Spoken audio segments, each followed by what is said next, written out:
What's up, y'all? It's Producer Whisper again. Hey, check this out. Okay, so happy Wednesday and welcome to, I guess this is the first episode of Rants of a Sync Agent. I decided to go ahead and name it Rants because of my extreme ADD issue, man. I have such a hard time keeping on topic. I guess a lot of it has to do with the fact that I have so much information and I get so excited about talking to you guys about it.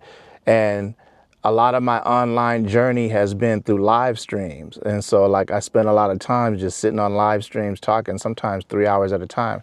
And so I'm used to rambling, so I'll try to keep my rants, not too many topics at one time, you know what I'm saying? But like I tend to jump from thing to thing. But I promise you they'll be informative and I promise you'll get something out of it while I'm ranting. So first topic I think I want to talk about is the Grammy Awards.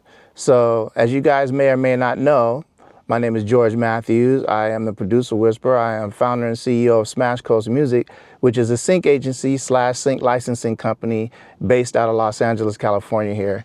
And I've been in the sync game, getting placements for myself and for others for about 20 years now. Started in 2005 and started my company in 2009 and been going ever since. Now, like a lot of you guys, well, I'm a music producer, first of all, so you guys know, keyboard bass, I like sampling, MPC is my thing. Like a lot of you guys, whether you sing or you songwrite or whatever it is, you wanted to get into the music industry, and I was no different. When I moved out here in 2003, back out here to LA, that's what I was wanting to do. I was trying to meet Dr. Dre. I was trying to get, either get a production deal with someone or be involved in someone's production deal and get a fat bag of money and then go on to make hits for people on the radio and then, eventually win a Grammy. That's what the pinnacle of our journey is in music, is a Grammy. American Music Awards, yeah, Video Music Awards, that's cool.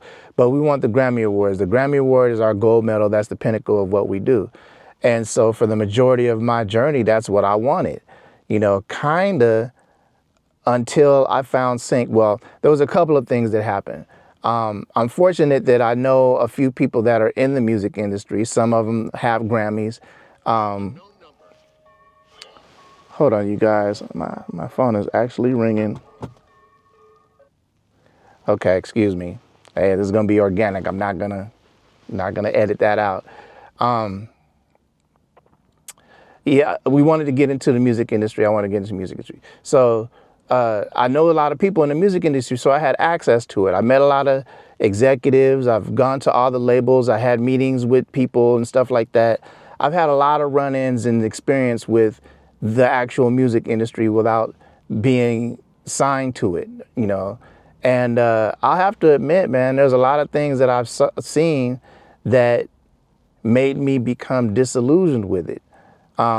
Some were just some of the people, once money gets involved, man, sometimes people get real greedy and, their character is, I don't know what I'm trying to say, but I'm trying to say that it wasn't for me. I got way too much character for that.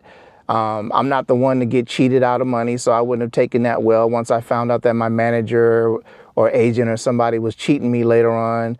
Like you guys know the story with TLC. They were, going on world tours and stuff, but they were essentially broke because their manager, Pebbles, was stealing all their money. I'm not going to take that too well, guys. I know I can't say too much on YouTube, but I'm the type of brother that's not going to, if you're smiling in my face every day and shaking my hand and buddying up to me and acting like we're cool, but at the very same time you're doing something like that to me, then I'm probably going to catch a case of some sort. Once I find that out, it's because it's going to be emotional for me and you're going to deserve it if you do that to me. But I say all that to say that, I became disillusioned with the music industry side. It was a whole bunch of crap that you would have to go through to get that Grammy. And I didn't really feel like I wanted to go through all that crap. And I certainly didn't want to take a bad deal or be cheated out of any of my money, let alone all the other negative trappings that would have come with it, or could have come with it, I should say. And to be honest with you, I had found sync a couple of years after being out here. So once sync licensing crossed my table, I was like, okay, I'll do this. I'll have an avenue for my music. I'll still be able to be creative. I'll be able to make music. I'll be compensated from my music fairly, you know, which was a big plus over the music industry, is the fair compensation.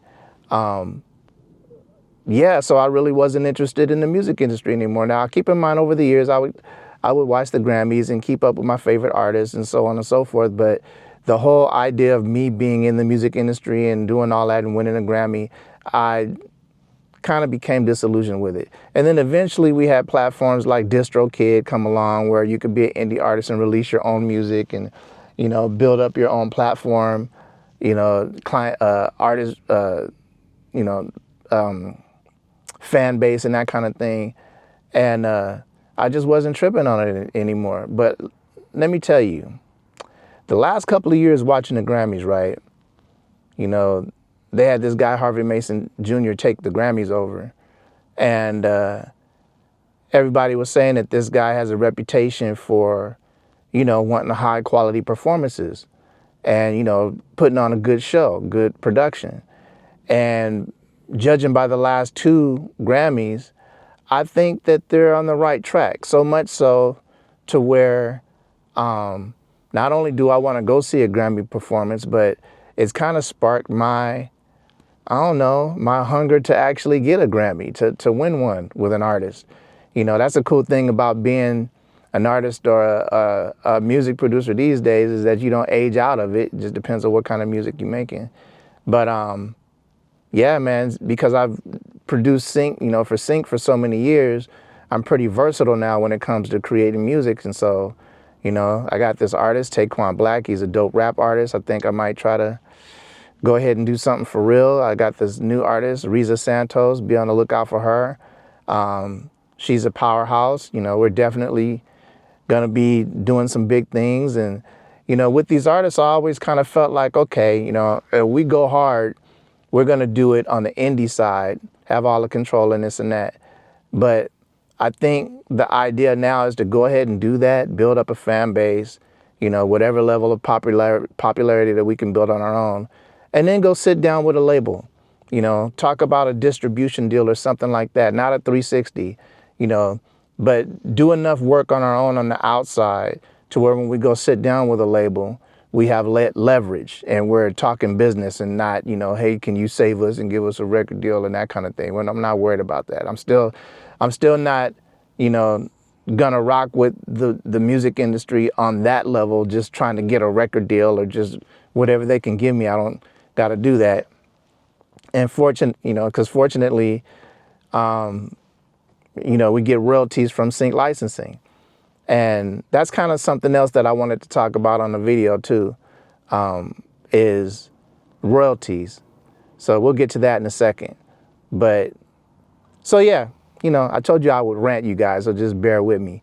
But yeah, man, I think I want a Grammy again. And I want you guys to tell me in the comments if you guys watch the Grammys and how you guys like the show, and if you can see the difference between, you know, this year, last year, and then the years prior to that. And how you guys feeling about Kendrick winning all of those awards? I feel like he should have probably won 4 out of the 5, but he definitely should have won 4. I don't think Beyonce should have won Album of the Year for that country album. There's not saying that it's not a country album, but it's not as good a country album as a couple of other ones that were up in the category. You know, that's another reason why I was kind of disillusioned with the music industry, is because there's so much politics and stuff on the back end. They're trying to clean up payola and all that kind of stuff or whatever, but there's just too much stuff on the back end of it. You know, the underbelly, if you will, that I just wasn't down with. You know, I mean, I know it's the nature of the business. You do it for fame and fortune, but I guess the older I got, you know, the more I wanted just the fortune and not the fame. I'm not tripping on the fame no more. I'm sure a lot of you guys are like that too. I know a lot of my contemporaries in the sync space aren't really tripping on fame, but don't get it twisted. Most of us wanted it in the first place. That's the reason why, Once we realized we wanted to do music, we wanted to be famous with it. I'm one of them. I just changed my mind. So actually, that's a good segue into the next rant: mailbox money versus upfront money. So if you're trying to get in the sync, or you're thinking about getting in the sync, especially if you are fresh off of, trying to get a record deal, that music industry side of things or whatever, your mindset is probably going to be leaning towards chasing the bag. Meaning, when you get a music placement, you're going to be more concerned about how much money up front that placement gives you. And of course, the more the better. So much so to where you're not even really going to be concerned about placements that don't pay up front. And that's cool. If you have an avenue to where you can consistently get those placements that pay you up front, and that money is enough money to make a difference in your life, then I'm all for that. But I do get asked the question, which one is better? Which one should I go for, the back end or the front end? The answer is yes, both. You should go for both of them. But like I tell everybody, when you get in the sync, you really should be more concerned about what your expertise is and what you're going to be able to be the most efficient and the most dependable doing. So if you're an indie artist and you're creating songs and you're in a certain lane or whatever, and you can keep doing that, that's cool. Then do that. But if you're an instrumentalist, you make beats, I would lean into what you're best at. So if trap beats are you're the dopest at that, then you lean into that and you make as much of that as possible, and you submit those instrumentals to libraries, because libraries are the companies that already have the relationships with the production companies that create the TV shows. A. B, they're always looking for music, right? So if you can present yourself in that way, a good way, you're a professional, you got a lot of music coming or whatever, keep hitting up libraries, and libraries will take your music. The reason why I say that is because libraries are a good way to start building up your back end royalties, right? They're usually not going to pay you any money up front, but they're going to take your music, and most of the time, eventually it's going to get on TV somewhere, and start creating some royalties for you. What should you do? Yeah, you should do all of them. But let me tell you something. When the pandemic came back in 2020, right, everything shut down. Television production shut down, so there was no chasing money.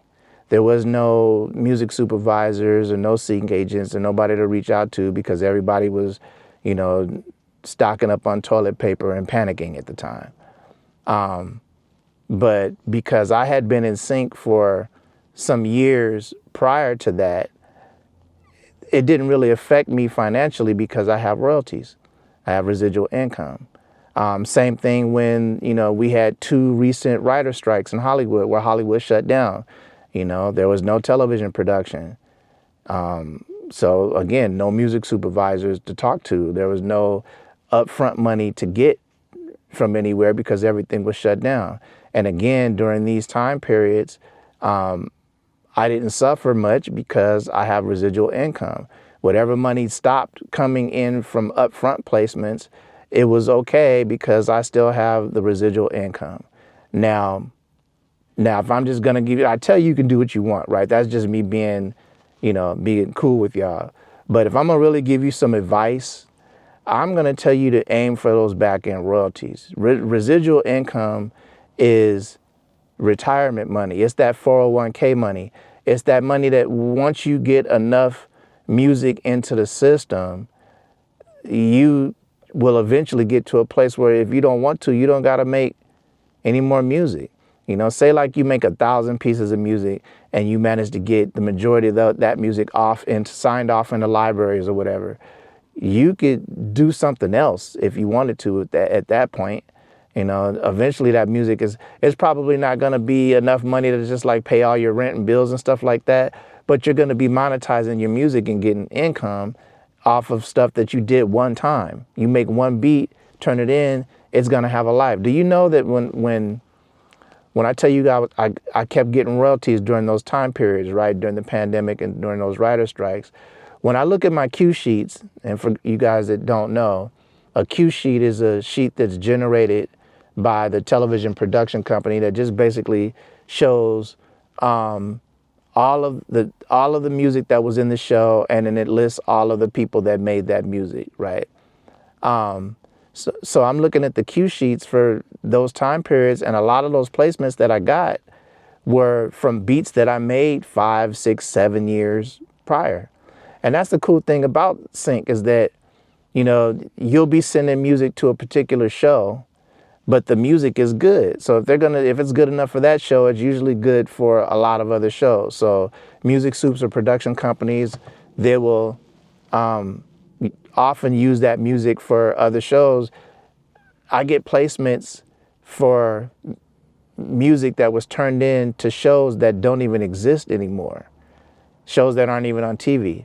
And then another cool thing about the residual income, when you start turning in stuff for, you know, turning in music for those types of placements, a lot of those shows, say like Kardashians, are shown in other countries, right?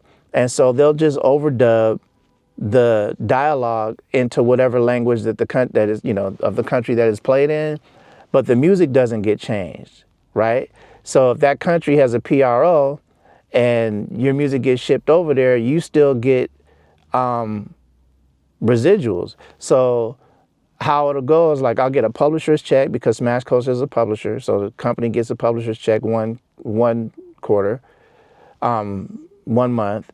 And then I'll get as a writer, I'll get an international check, which I call spillover, and which is like music that I've sent to shows out here as a producer. And those shows also play in other countries. And so I'll get a residual for those out of the country plays. And then the next month I'll get a writer's check, right? Now in between that, so like every month I'll get a residual check, right? But in between that, you know, we're hustling, trying to get our people on our team those upfront placements. So we're sending out briefs. Shout out to all of our partners and clients out there that's giving us these juicy briefs to give to our people out. We really appreciate it. But we send out briefs, and, you know, the briefs are for, you know, custom music, and that's the upfront money. So if you're trying to get into sync licensing, or you're thinking about getting into sync licensing, I would try to attack both. I would try to make music for, you know, upfront money as well as library or catalog music. Now the upfront music can be full songs or instrumentals. It just depends on where it's getting placed at. TV most of the time is going to be instrumentals, even though they use full songs. Ads are going to be like a lot of songs, even though they use instrumentals. It just depends on the particular opportunity and situation and person that you're dealing with or whatever. So I hope you guys are following this rant. I'm just going off at this point, but so in summation, mailbox money versus upfront money, I say all of it. If you're not the type of, okay, check this out. So a lot of it depends on what type of personality you have too. So if you're more reclusive, you like to sit, you know, you're not like, don't like to network, and, you know, you're not on the phone reaching out to people, pitching yourself and that kind of stuff or whatever, you don't really like doing that, then I would suggest kind of leaning towards the libraries, because you can sit and do your instrumentals.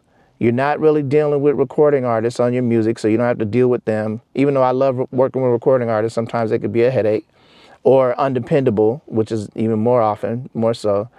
And then, yeah, I would go the route, would do the instrumentals, because you don't have to deal with people. You can be on your own. And then when it comes to actually getting the music out there to people, all you have to do is email libraries. You know, find out all the big libraries, and then all the mid-tier libraries, and then even some of the smaller libraries that get good placements. But reach out to them, because there's going to be minimal contact.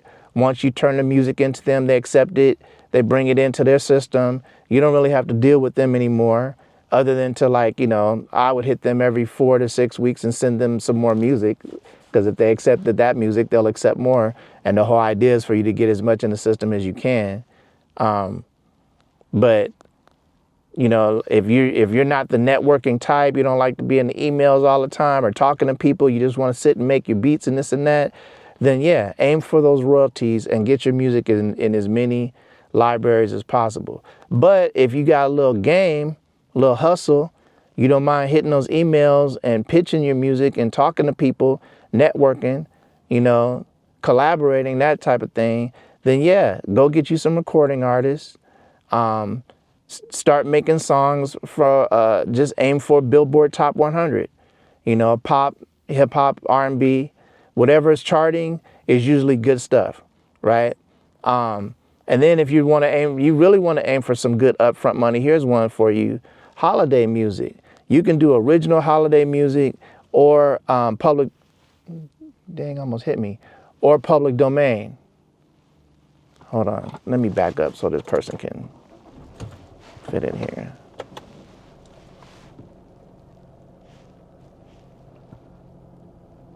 I bet they're freaking out. They don't know I'm backing up right now, giving them some room.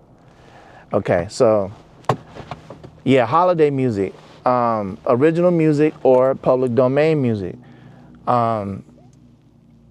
for either Christmas holidays or like Independence Day, whatever the holiday is. You know, they usually pay up front because it's specialized music for, you know, a special time. And so if you guys create, and you can do this with instrumentals too, it doesn't have to be full songs, but doing holiday EPs and turning those in, those are usually for good upfront money.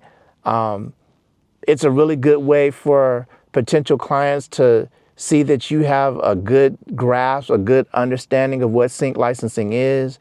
You know, anytime you're making music that isn't like radio music per se, then they know, okay, you're making music for a client. You're making music to be placed on this. You know, that's one of the reasons why Smash Coast has a sports music division, the importance of sports music and how impactful it was. And the fact that, again, during these times, the pandemic and these times, we were still watching sports. You know, we watched the Lakers, my team, the Lakers, shout out Luka Doncic, woo. Anyway, we watched my team win a championship in the bubble, you know, and on television. So there was still music in those ads on television. There was still background music for those highlights and bumpers and all of that stuff for the sports programming. And so I'm just keeping my head on a swivel, man. I am out here in LA. I'm in Toluca Lake right now, so it's not too heavy, but I'm just looking around right quick. I'm about to get off of here in a second. But yeah, so hopefully I've been informative to you guys. Hopefully you got a little bit out of this first rant. Mailbox money versus upfront money. I'm like, do all of it, but it is smart to figure out what lane you're in first before you just start trying to get placements and having, you know, misguided expectations of what things are or whatever. Yeah, figure out what your expertise is, and then, you know, you'll figure out what your lane is. And as far as the Grammys are concerned, yeah, man, I think after this last one, I think it's Kendrick, man, to be honest with you, because Kendrick is the kind of artist that is like, when you see him standing up there with 5 Grammys, it makes you feel like you can stand up there with 5 Grammys. Not that he's not brilliant and he's like, you know, he's Kendrick Lamar, so I'm not taking nothing away from him. Matter of fact, it's a compliment because he's not up there looking crazy. He's got a Canadian tuxedo on, shout out, you know who, Drake. He looks like a regular dude that made it. He's a celebrity that, I mean, he told Drake he don't even want to be famous. And you can see that. He's a regular dude that's making music, right? And he's somebody that hasn't been jaded by the music industry or fallen for all of that, oh, I'm this and I'm, you know, I'm a star type thing or whatever. So seeing that type of artist makes, you know, it made me feel good, man. It kind of made me feel like, you know what, it don't got to be all of that bull crap. You know, you can still be you, you know, and not fall for none of that industry stuff, still make good music and do your thing. And so, you know, I think that's, you know, not that we weren't going to do that or we're not doing that anyway, but with the goal of winning a Grammy. Yeah, and you know I'm in the Grammy committee now. Like I'm part of the Recording Academy, so next year I will be at the Grammys for sure. I can even take up to 3 people. Y'all don't like my comments up, but yeah. But we're gonna have some fun, man. So thank you guys for kicking it with me. Another episode, well, first episode of Rants of a Sync Agent, and that's what's up, y'all. I'm the producer whisperer. Peace.